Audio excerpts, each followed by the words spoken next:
ചരിത്രത്തിൻ്റെ താളുകളിൽ രേഖപ്പെടുത്താതെ പോയ അല്ലെങ്കിൽ ബോധപൂർവം മറച്ചുവെക്കപ്പെട്ട ചില അധ്യായങ്ങളുണ്ട്. അതിൽ പലതും ഇന്നും വെളിച്ചം കണ്ടിട്ടില്ല എന്നതും ഒരു യാഥാർത്ഥ്യമാണ്. രാജ്യങ്ങൾ തമ്മിലുള്ള നയതന്ത്ര ബന്ധങ്ങളുടെ കാണാപ്പുറങ്ങളിൽ അരങ്ങേറുന്ന ഇത്തരം സംഭവങ്ങൾ പുറത്തു വരുമ്പോൾ അത് ലോകത്തിന് നൽകുന്ന അമ്പരപ്പ് ചെറുതല്ല. അത്തരത്തിലൊരു ചരിത്ര സത്യത്തിൻ്റെ പൂർണ്ണ വിശകലനമാണ് ഈ വീഡിയോ. ശീതയുദ്ധത്തിൻ്റെ ഉച്ചകോടിയിൽ ഇന്ത്യയുടെ മണ്ണിൽ നിന്നും ചൈനീസ് മണ്ണിലേക്ക് കണ്ണും നട്ട് പറന്നുയർന്ന അമേരിക്കൻ ചാരവിമാനങ്ങളുടെ അവിശ്വസനീയമായ കഥയാണിത്. 3 വർഷങ്ങളിലായി 1960കളിൽ അരങ്ങേറിയ ഈ രഹസ്യ ഓപ്പറേഷൻ്റെ എല്ലാ മാനങ്ങളും നമുക്ക് പരിശോധിക്കാം.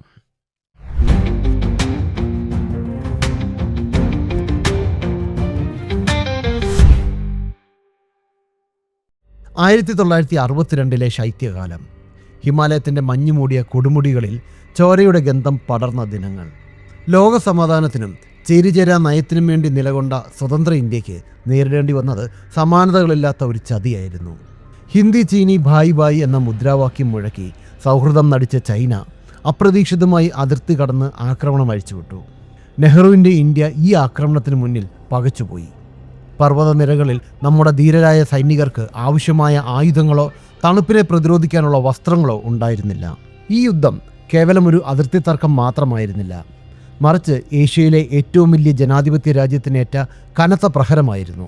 ചൈനീസ് സൈന്യം ഇന്ത്യൻ മണ്ണിലേക്ക് എത്രത്തോളം കടന്നു കയറി എന്നതിനെക്കുറിച്ചോ അവരുടെ ഭാവി പദ്ധതികളെക്കുറിച്ചോ വ്യക്തമായ വിവരങ്ങൾ നൽകാൻ അന്ന് ഇന്ത്യയുടെ പക്കൽ തക്കതായ രഹസ്യാന്വേഷണ സംവിധാനങ്ങൾ ഉണ്ടായിരുന്നില്ല. ആകാശത്ത് നിന്ന് അതിർത്തിയിലെ ചൈനീസ് സൈനിക നീക്കങ്ങൾ നിരീക്ഷിക്കാൻ കെൽപ്പുള്ള സാങ്കേതിക വിദ്യ ഇന്ത്യക്ക് അപ്രാപ്യമായിരുന്നു.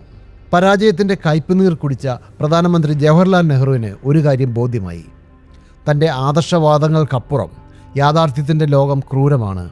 രാജ്യത്തിൻ്റെ സുരക്ഷയ്ക്കായി ആരുടെ മുന്നിലും കൈനീട്ടാൻ അദ്ദേഹം തയ്യാറായി. അങ്ങനെ ഒരിക്കലും ചേരില്ലെന്ന് കരുതിയിരുന്ന 2 ശക്തികൾ തമ്മിൽ കൈകോർക്കാൻ തീരുമാനിച്ചു. ഒരു വശത്ത് സോഷ്യലിസ്റ്റ് ആശയങ്ങളോട് ആഭിമുഖ്യമുള്ള ചേരിചേരാ നയത്തിൻ്റെ വക്താവായ ഇന്ത്യ, മറുവശത്ത് ലോക മുതലാളിത്തത്തിൻ്റെ അപ്പോസ്തലന്മാരായ സാക്ഷാൽ അമേരിക്കൻ ഐക്യനാടുകൾ. അന്നത്തെ അമേരിക്കൻ പ്രസിഡന്റ് ജോൺ എഫ് കെന്നഡിക്ക് നെഹ്റു അടിയന്തര സഹായം അഭ്യർത്ഥിച്ച് കത്തുകൾ എഴുതി. ഈ കത്തുകളാണ് പിന്നീട് CIA എന്ന അമേരിക്കൻ ചാരസംഘടനയ്ക്ക് ഇന്ത്യയിലേക്ക് ചുവടുവെക്കാൻ പരവതാനി വിരിച്ചത്. ചൈനയുടെ രഹസ്യങ്ങൾ ചോർത്തുക എന്ന ഒരൊറ്റ ലക്ഷ്യത്തോടെ ഇന്ത്യയും അമേരിക്കയും തമ്മിൽ രൂപപ്പെട്ട ആ അസാധാരണ ബന്ധത്തിൻ്റെ തുടക്കം അവിടെയായിരുന്നു.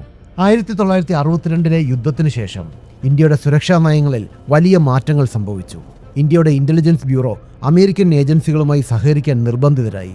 ഈ കാലഘട്ടത്തിൽ ചൈന മറ്റൊരു വലിയ ഭീഷണി കൂടി ഉയർത്തുന്നുണ്ടായിരുന്നു: അവരുടെ ആണവായുധ പരീക്ഷണങ്ങൾ. ചൈനയുടെ പടിഞ്ഞാറൻ പ്രവിശ്യയായ ഷിൻജിയാങ്ങിൽ നടക്കുന്ന ആണവ പരീക്ഷണങ്ങളെക്കുറിച്ചും സൈനിക നീക്കങ്ങളെക്കുറിച്ചും അറിയാൻ അമേരിക്കയും അതിയായി ആഗ്രഹിച്ചിരുന്നു. സോവിയറ്റ് യൂണിയനുമായുള്ള അമേരിക്കയുടെ ശീതസമരം കൊടുമ്പിരി കൊണ്ടിരിക്കുന്ന സമയമായിരുന്നു അത്.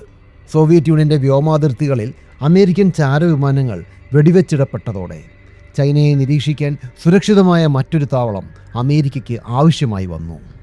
ഇന്ത്യയാകട്ടെ ചൈനയുടെ ഓരോ ചലനവും അറിയാൻ വെമ്പൽ കൊള്ളുകയായിരുന്നു.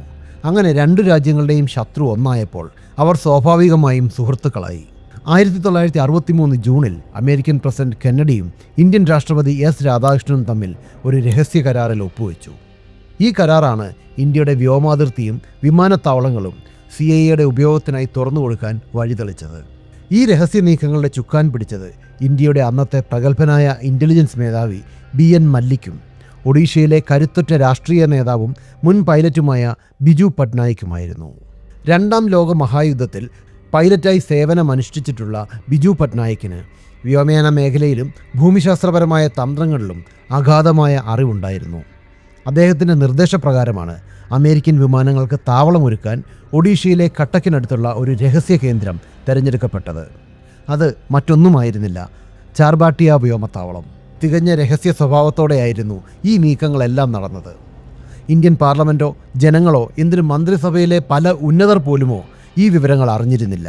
അമേരിക്കൻ ചാരന്മാർക്കും അവരുടെ അത്യാധുനിക ഉപകരണങ്ങൾക്കും താവളമൊരുക്കാൻ ഇന്ത്യ ഒരുങ്ങുകയായിരുന്നു. അതിർത്തിയിലെ ചൈനീസ് കടന്നുകയറ്റങ്ങളെക്കുറിച്ചുള്ള വിലപ്പെട്ട ഇൻ്റലിജൻസ് വിവരങ്ങൾ അമേരിക്ക ഇന്ത്യക്ക് കൈമാറാം എന്നതായിരുന്നു ഈ സഹായത്തിന് പകരമായി ലഭിച്ച പ്രതിഫലം. ചാർബാട്ടിയ വ്യോമത്താവളം 2ാം ലോക മഹായുദ്ധകാലത്ത് ബ്രിട്ടീഷുകാർ നിർമ്മിച്ചതായിരുന്നു. യുദ്ധത്തിന് ശേഷം അത് ഉപേക്ഷിക്കപ്പെട്ട നിലയിലായിരുന്നു.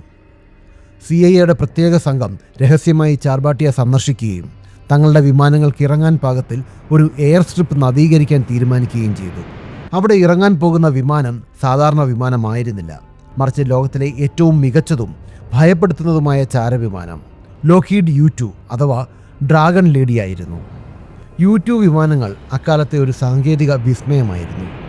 ഒറ്റ എഞ്ചിനുള്ള നീളൻ ചിറകുകളുള്ള ഈ കറുത്ത വിമാനങ്ങൾക്ക് ഏതാണ്ട് 70,000 അടി ഉയരത്തിൽ പറക്കാൻ കഴിയുമായിരുന്നു. അതായത് ശത്രുരാജ്യങ്ങളുടെ റഡാറുകൾക്കോ വിമാനവേദ മിസൈലുകൾക്കോ എളുപ്പത്തിൽ കണ്ടെത്താനോ ആക്രമിക്കാനോ കഴിയാത്തത്ര ഉയരത്തിൽ. ഏറ്റവും മികച്ച ക്യാമറകളും സെൻസറുകളും ഘടിപ്പിച്ച U-2 വിമാനങ്ങൾക്ക് ആയിരക്കണക്കിന് അടി മുകളിൽ നിന്ന് താഴെയുള്ള സൈനിക ക്യാമ്പുകളുടെയും ബങ്കറുകളുടെയും സൂക്ഷ്മമായ ചിത്രങ്ങൾ പകർത്താൻ കഴിയുമായിരുന്നു.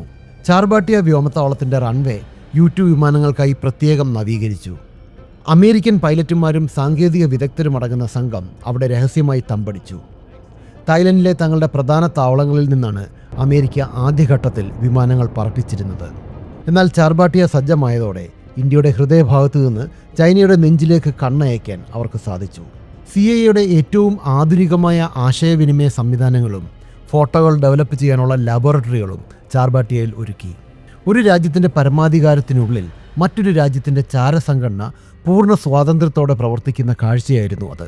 എന്നാൽ ചൈനയെക്കുറിച്ചുള്ള ഭയം ഇന്ത്യയെ അത് അനുവദിക്കാൻ പ്രേരിപ്പിച്ചു.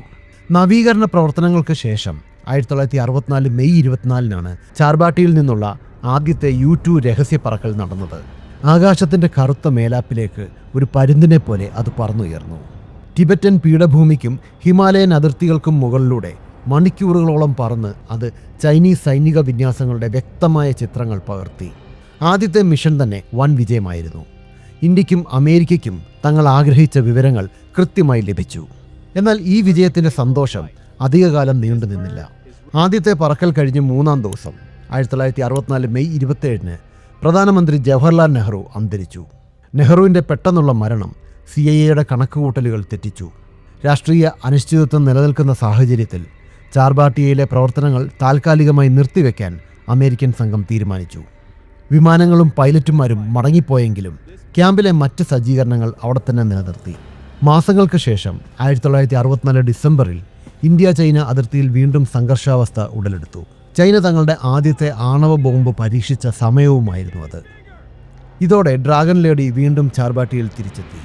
ഡിസംബറിൽ തുടർച്ചയായ 3 സുപ്രധാന രഹസ്യാന്വേഷണ പറക്കലുകൾ കൂടി ഇവിടെ നിന്ന് നടന്നു. ചൈനയുടെ പടിഞ്ഞാറൻ മേഖലകളിലെ ആണവ പരീക്ഷണ കേന്ദ്രങ്ങളെക്കുറിച്ചും സൈനിക താവളങ്ങളെക്കുറിച്ചും കൃത്യമായ വിവരങ്ങൾ ശേഖരിക്കാൻ ഈ മിഷനുകൾക്ക് കഴിഞ്ഞു. എന്നാൽ ഇത്തരം രഹസ്യ ഓപ്പറേഷനുകൾ എപ്പോഴും അപകടങ്ങൾ നിറഞ്ഞതായിരിക്കും. ചാർബാട്ടിയയിലെ ഒരു ലാൻഡിങ്ങിനിടെ അപ്രതീക്ഷിതമായ ഒരു സംഭവമുണ്ടായി. മിഷൻ പൂർത്തിയാക്കി തിരിച്ചിറങ്ങിയ U-2 വിമാനം നിയന്ത്രണം വിട്ട് റൺവേക്ക് പുറത്തുള്ള ചെളിയിൽ പൂണ്ടുപോയി. ഒരു സാധാരണ വിമാനമായിരുന്നെങ്കിൽ അത് വലിയ വാർത്തയാകുമായിരുന്നില്ല. എന്നാൽ അതൊരു ടോപ്പ് സീക്രട്ട് അമേരിക്കൻ ചാരവിമാനമായിരുന്നു. ഇന്ത്യയിലെ മാധ്യമങ്ങളോ പൊതുജനങ്ങളോ ഈ വിമാനം കാണാൻ പാടില്ലായിരുന്നു. വളരെ കഷ്ടപ്പെട്ടാണ് ഇന്ത്യൻ സേനയുടെയും CIA ഉദ്യോഗസ്ഥർ ചേർന്ന് ആ വിമാനം അവിടെ നിന്ന് മാറ്റിയത്. ഈ സംഭവം CIA വലിയൊരു പാഠമായി. ഭാവിയിൽ ഇത്തരം അപകടങ്ങൾ ഉണ്ടായാൽ രഹസ്യം പുറത്തു പോകുമെന്ന ഭയം കാരണം 1967 ചാർബാട്ടിയയിൽ നിന്നുള്ള U-2 വിമാനങ്ങളുടെ പറക്കൽ പൂർണ്ണമായും അവസാനിപ്പിക്കുകയും തായ്ലൻഡിലേക്ക് താവളം മാറ്റുകയും ചെയ്തു. ചാർബാട്ടിയയിൽ നിന്ന് അമേരിക്കൻ വിമാനങ്ങൾ മടങ്ങിയെങ്കിലും ഇന്ത്യയും അമേരിക്കയും തമ്മിലുള്ള ഇൻ്റലിജൻസ് സഹകരണം അവിടെ അവസാനിച്ചില്ല.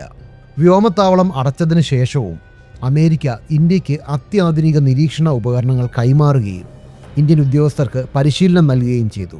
ഇന്ത്യയുടെ രഹസ്യാന്വേഷണ ഏജൻസിയായ റിസർച്ച് ആൻഡ് അനാലിസിസ് വിങ്ങിൻ്റെ കീഴിലുള്ള ഏവിയേഷൻ റിസർച്ച് സെൻറ്റർ പിന്നീട് ചാർബാട്ടിയയെ തങ്ങളുടെ പ്രധാന താവളമാക്കി മാറ്റി. ഇന്നും ഇന്ത്യയുടെ ഏറ്റവും സുപ്രധാനമായ രഹസ്യ നിരീക്ഷണ കേന്ദ്രങ്ങളിലൊന്നാണിത്. പതിറ്റാണ്ടുകളോളം ഈ U-2 മിഷനുകളുടെ കഥ ഇരുമ്പ് മറയ്ക്കുള്ളിലായിരുന്നു. എന്നാൽ 2013 American national security archive information നിയമപ്രകാരം CIA പഴയ രേഖകൾ പുറത്തുവിട്ടതോടെയാണ് ലോകം ഈ അവിശ്വസനീയമായ ചരിത്രം അറിയുന്നത്. ഇന്നത്തെ ലോകക്രമത്തിൽ നിന്ന് നോക്കുമ്പോൾ ഈ സംഭവം നമുക്ക് നൽകുന്ന പാഠങ്ങൾ വലുതാണ്. ശത്രുതയും മിത്രത്വവും അന്താരാഷ്ട്ര രാഷ്ട്രീയത്തിൽ സ്ഥിരമല്ല എന്ന സത്യം ഇത് അടിവരയിട്ടുറപ്പിക്കുന്നു. ഒരിക്കൽ കടുത്ത ആശയപരമായ വിയോജിപ്പുകൾ ഉണ്ടായിരുന്നിട്ടും രാജ്യത്തിൻ്റെ അഖണ്ഡതയ്ക്കും സുരക്ഷയ്ക്കും ഭീഷണി നേരിട്ടപ്പോൾ ഇന്ത്യയിലെ ഭരണാധികാരികൾ പ്രായോഗികമായ തീരുമാനങ്ങളെടുത്തു. ചേരിചേരാ നയത്തിൻ്റെ ആദർശങ്ങളെക്കാൾ വലുതാണ് മാതൃരാജ്യത്തിൻ്റെ അതിർത്തികൾ എന്ന ബോധം അവരെ നയിച്ചു.